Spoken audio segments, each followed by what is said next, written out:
सुप्रभात। आम खाने हैं या पेड़ गिनने हैं, यह हमारी आज की आध्यात्मिक चर्चा का विषय। आम खाने हैं या पेड़ गिनने हैं। भगवान श्री रामकृष्ण एक कहानी कहा करते थे कि एक बार दो आदमी किसी बगीचे में घूमने गए। उनमें से एक, जिसकी विषय बुद्धि जरा तेज थी, बगीचे में घुसते ही हिसाब लगाने लगा, यहाँ कितने पेड़ आम के हैं, किस पेड़ में कितने आम हैं, एक एक डाली में कितनी पत्तियां हैं, बगीचे की कीमत कितनी हो सकती है, आदि आदि। पर दूसरा आदमी बगीचे के मालिक से भेंट करे कि एक पेड़ के नीचे बैठ के और मजे से एक एक आम गिरा कर खाने लगा। अब बताओ तो सही, इन दोनों में कौन ज़्यादा बुद्धिमान है। आम खाओ तो पेट भी भरे, केवल पत्ते गिनने और ये हिसाब लगाने से क्या लाभ। तो पत्तियां और डालें गिनना तथा दूसरों को ये सब बताने का भाव बिल्कुल छोड़ दो। ये बात नहीं कि इस सब की कोई उपयोगिता नहीं है, पर धर्म के क्षेत्र में नहीं। इन पत्तियां गिनने वालों में तुम एक भी आध्यात्मिक महापुरुष नहीं पाओगे। मानव जीवन के सर्वोच्च ध्येय, मानव की महत्तम गरिमा, धर्म के लिए इतनी पत्तियां गिनने की श्रम की आवश्यकता नहीं है। यदि तुम भक्त होना चाहते हो तो तुम्हारे लिए जानना बिल्कुल आवश्यक नहीं कि भगवान श्री कृष्ण मथुरा में पैदा हुए या ब्रज में थे, क्या करते थे, और जब उन्होंने गीता की शिक्षा दी उस दिन कौन सी तारीख थी। गीता में कर्तव्य प्रेम संबंधी जो उदात्त उपदेश दिए गए हैं उनको अपने जीवन में उतारने का प्रयत्न करो, उनकी आवश्यकता हृदय से अनुभव करो। बस यही तुम्हारे लिए आवश्यक है। उसके तथा उसके प्रेरणता के संबंध में अन्य सब विचार तो केवल विद्वानों के आमोद के लिए हैं। वे जो चाहते हैं करें। हम तो उनके पांडित्यपूर्ण विवाद पर केवल शांति शांति कहेंगे और आम खाएंगे और आम खाएंगे, क्योंकि शिक्षा देने वाले तो गुरु होते हैं और गुरु के बारे में जान लेना आवश्यक है कि उन्हें शास्त्रों का मर्म ज्ञात हो। जो कि शास्त्रों के वास्तविक मर्मज्ञ हैं, वे ही असली धार्मिक गुरु हैं। शास्त्रों का शब्द जाल एक सघन वन के सदृश है, जिसमें मनुष्य का मन भटक जाता है और रास्ते ढूंढने भी नहीं पाता।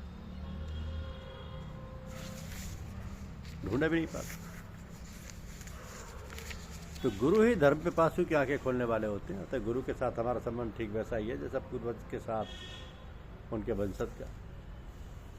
गुरु के प्रति विश्वास, नम्रता, विनय और श्रद्धा के बिना हम में धर्म भाव पनप ही नहीं सकता। और एक महत्वपूर्ण बात है कि जिन देशों में गुरु और शिष्य में इस प्रकार का संबंध विद्यमान है, केवल वहीं असाधारण आध्यात्मिक पुरुष उत्पन्न हुए। और जिन देशों में इस प्रकार के गुरु शिष्य संबंध की उपेक्षा हुई है, वहाँ धर्मगुरु एक वक्ता मात्र रह गया। गुरु का मतलब रहता है अपनी दक्षिणा से, और शिष्य का मतलब रहता है अपने गुरु के शब्दों से, जिन्हें वो अपने मस्तिष्क में ठूस लेना चाहता है। यह हो गया कि बस दोनों अपना रास्ता नापते हैं। तो वहाँ आध्यात्मिकता बिल्कुल नहीं के बराबर ही रहती है। ना कोई शक्ति संचार करने वाला होता है, ना कोई इसको ग्रहण करने वाला। ऐसे लोगों के लिए धर्म एक व्यवसाय हो जाता है।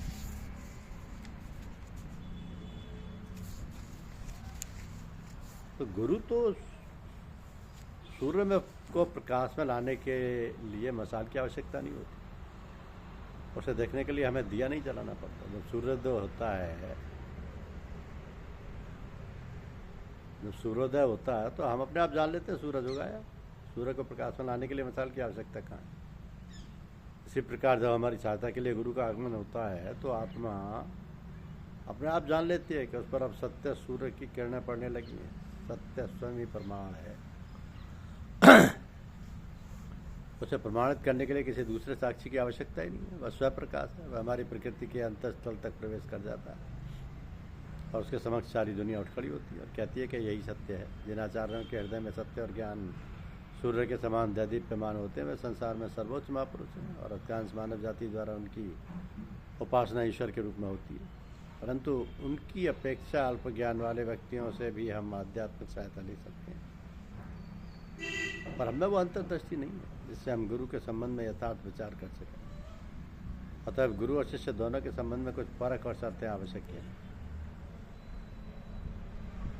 शिष्य के लिए तो ये आवश्यक है कि उसमें पवित्रता, सच्ची ज्ञान पिपासा और अध्यक्षा है। अपवित्र आत्मा कभी यथार्थ धार्मिक नहीं हो सकती। धार्मिक होने के लिए तन मन और वचन की शुद्धता नितांत आवश्यक है। रही ज्ञान पिपासा की बात, तो संबंध में यह एक सनातन सत्य है कि जाकर जा पर सत्य सने हूँ, सोते ही मिले न कुछ संदेह। हम जो चाहते हैं वही पाते हैं। जिस वस्तु की हम अंतःकरण से चाह नहीं करते वो हमें प्राप्त नहीं होती। धर्म के लिए सच्ची व्याकुलता होना बड़ी कठिन बात है। वो उतना सरल नहीं जितना कि हम बहुधा अनुमान करते हैं।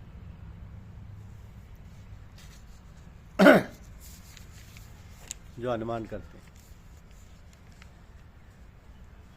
तो गुरु तो